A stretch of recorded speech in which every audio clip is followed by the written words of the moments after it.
You know, I travel these interstates all the time, exploring these mountains, and it's a quick way to get around. But there's one thing that we always take for granted. I've talked about just about every occupation in these old mountains, but the old truck driver. The old truck driver. He goes from day to day, day or night, traveling this country, all across America. And without him, we'd really be struggling. Everybody takes them for granted, but they do a hard job. Most important, without them, these big cities especially, and all across these little towns, would be suffering, because they're what carries the goods from one place to another. Don't matter raw materials, goods, stores, it don't matter. Without them, this country would be just about at a standstill. Here's one for the truck driver, the old mountain truckers, and all these truckers across America.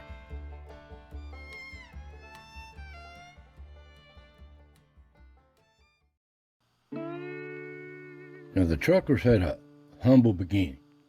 This is how it was in the old days before the combustible engine, an old wagon, old buckboard.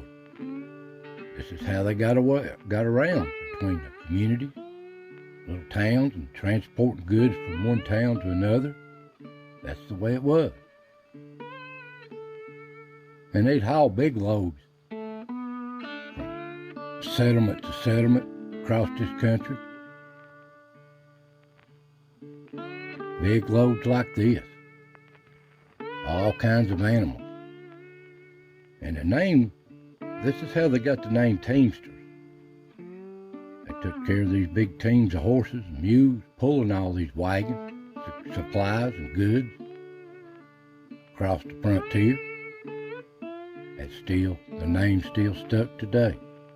And back then, from these quarries, the mines, it didn't matter. This is all they had, manual labor, loading these wagons. These mules and horses would haul them down to where they'd process. Same way with the goods and supplies across this country, this young country, back in the early days.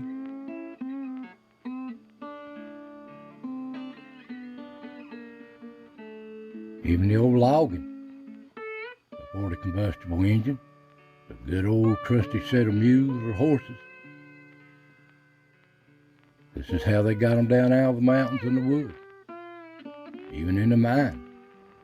This is the truck of the day, pulling them loads of coal in and out, around outside the mines. This is how their transport it was in them days.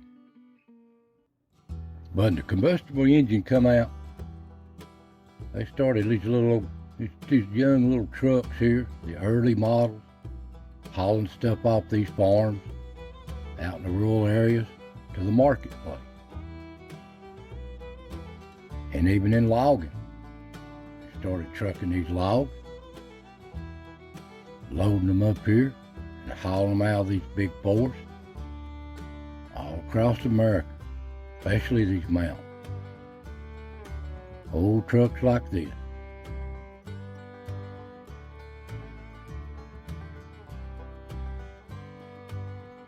Early days of coal hauled out of these little old mines. Old coal truck. Back in the early days. And as time got on, vehicles got modern, more up to date, bigger engines. They hauled over the road with coal. And our freight too started moving across these early highways. Old model truck. Trucks like this, old tanker trucks, fuel trucks. Old trucks of the time. And they didn't have much to drive on back in them days. The old early highways looked something like this. Old curvy roads across the rural areas. rough road. Old highways like this, old markers, old signs of the day. But they kept the country supplied. And a lot of them had accidents too on these early roads, these early bridges. Old bridge here wouldn't support the weight. It's happened many a time on these old roads before they got modern. These old loggers too, coming off these steep, rough mountains, big load of logs, lose control or slide out of the road. A lot of these truckers lost their life trying to make a living. Even in the coal truck. They was all prone to accidents, and they still are today. They're dangerous. But as times got more modern, so did the equipment, so did the trucks. But they still haul coal like this in places. You used to see them up and down the road like this all the time. They're not as often as they used to be. Coal industry's going down. But it's still around. And the logging, it got more modern. They cut trees and stack them right on the truck. Haul them off these rough wilderness areas. Going across these old mountains and these Appalachias especially. They still haul these logs down to the sawmill. This is what builds their homes. And the over-the-road trucker, they haul all across the country. From goods from across the ocean, all around the world.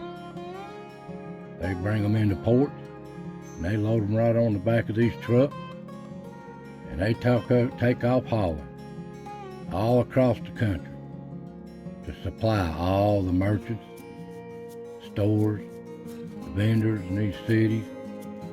And they've got some modern highways nowadays. Here's the interstate system across the country.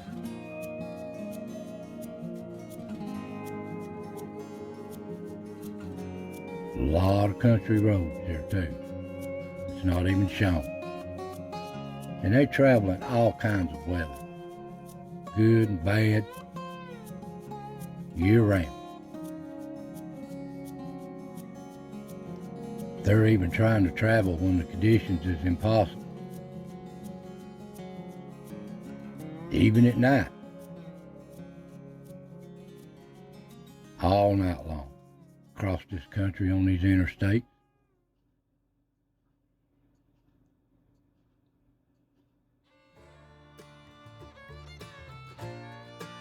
During the day, don't matter. Any interstate you get on is loaded. These tractor trailers, moving freight and goods across the country. Never-ending job. Point A to point B. And they're lucky to get in the evenings sometimes, get them a bite to eat, a few hours of rest, and they're back on that road again. Now, I know when I worked in the mines, I'd come out of them mines in the middle of the night, out of southeast Kentucky, going down 25E, the old blazer here would break down in the middle of nowhere on the highway. But a couple of times I just call out on the old CB, old coal truck drivers or freight drivers coming up 25E would answer me, stop at the nearest store or restaurant, and call for help for me. And they'd help me many times. I thank them for that. Now, these old CBs, you want to know what's going on the highway? You don't even have to talk. Just listen on the CB. Channel 19, you'll know what's going on these interstates and highways, because they'll be right on. But anyway, guys, I have to salute the American truck drivers. They work hard, trying to support a family, pay for a rig, just making a living. So I want to thank you for watching. God bless the truck driver, and I'll see you next time.